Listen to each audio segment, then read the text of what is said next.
मौजूदा दौर में जब भी पाकिस्तान और इंडिया की क्रिकेट टीमों का मुकाबला होता है तो पाकिस्तान की बॉलिंग और इंडिया की बैटिंग का जो है वो मुकाबला होता है। लेकिन अब रिसेंटली हमने काफी अरसे से देख रहे हैं या देखा है कि इंडिया की जहां बैटिंग मजबूत थी, अब उन्होंने बॉलिंग में भी उतनी ही मेहनत करके उसको मजीद मजबूत कर लिया है। दूसरी जाने पाकिस्तान के जो है बैटिंग का हमेशा से कुछ ना कुछ इशू चलता आया है। ऊपर से टॉप ऑर्डर कोलैप्स करता है तो पूरी मिडिल ऑर्डर और फिर टेल एंडर्स जो है वो पूरा का पूरा फ्लॉप हो जाता है, वो नहीं चलता।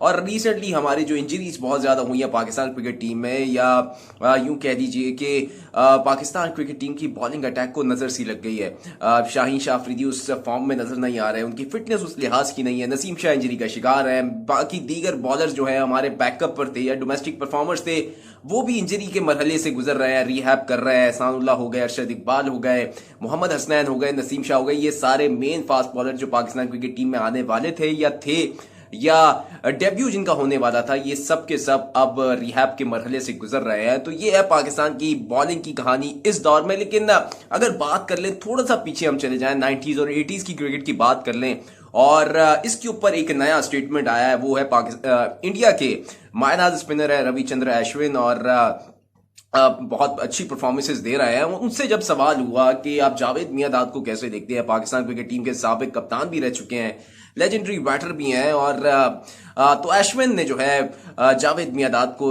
अजीम क्रिकेटर करार दिया, अजीम बल्लेबाज करार दिया, और ख्वाहिश का इजहार किया कि अगर इस मौजूदा दौर में टाइम मशीन होती तो वो जावेद मियांदाद को बॉलिंग जरूर करना चाहते थे। और क्योंकि जावेद मियांदाद और जो है उनको लगता है अश्विन को कि उनके लिए सबसे मुश्किल बैटर हो सकते हैं, क्योंकि जिस तरह की टेक्निक है, जिस तरह से अप्रोच थी जावेद मियांदाद की, और जैसे आजकल के दौर में बॉलर जो है कुछ इस तरह से करके बैटर को तंग करना चाहते हैं ताकि वो कंफ्यूज और आउट हो जाए। लेकिन जावेद मियांदाद ऐसे वाहिद बैटर थे जो कि बॉलर को कंफ्यूज कर देते थे अपनी हरकतों से, अपने अल्फाजों से, और गुस्सा दिलाते थे ताकि वो बॉलर कंफ्यूज हो जाए और खराब लाइन पे बॉल करे, और उसका फायदा जावेद मियांदाद उठा सकें, और वो भरपूर फायदा उठाते भी थे। तो डीआरएस सिस्टम है इस मौजूदा दौर में। अगर कोई आउट हो जाता है लेग बिफोर विकेट, या कहीं ना कहीं एज लग के अगर कीपर के पास जाती है, गेंद जो होती है कॉट बिहाइंड होती है, तो उसमें भी रिव्यू का सिस्टम जो है इस दौर में आ चुका है। तो इस दौर के ऊपर अगर बात करें, जब जावेद मियांदाद के हवाले से सवाल हुआ, तो डीआरएस के सिस्टम से आप जावेद मियांदाद को कैसे कंपेयर करते हैं, तो उन्होंने यही सवाल किया कि अगर डीआरएस सिस्टम उस वक्त भी होता तो जावेद मियांदाद को आउट करना नामुमकिन था, क्योंकि जिस तरह की उनकी टेक्निक है, निकल कर खेलते हैं, स्पिन को भी बहुत अच्छा खेलते हैं, उतना ही अच्छा फास्ट बॉलर को भी खेलते हैं, तो उनको आउट करने के लिए बॉलर को मेहनत करनी पड़ती थी। वो खराब बॉल को तो मार छोड़ते ही नहीं थे, और अच्छी बॉल को भी अच्छे अंदाज में खेलते थे जावेद मियांदाद। तो ये इनकी क्वालिटी थी जावेद मियांदाद की।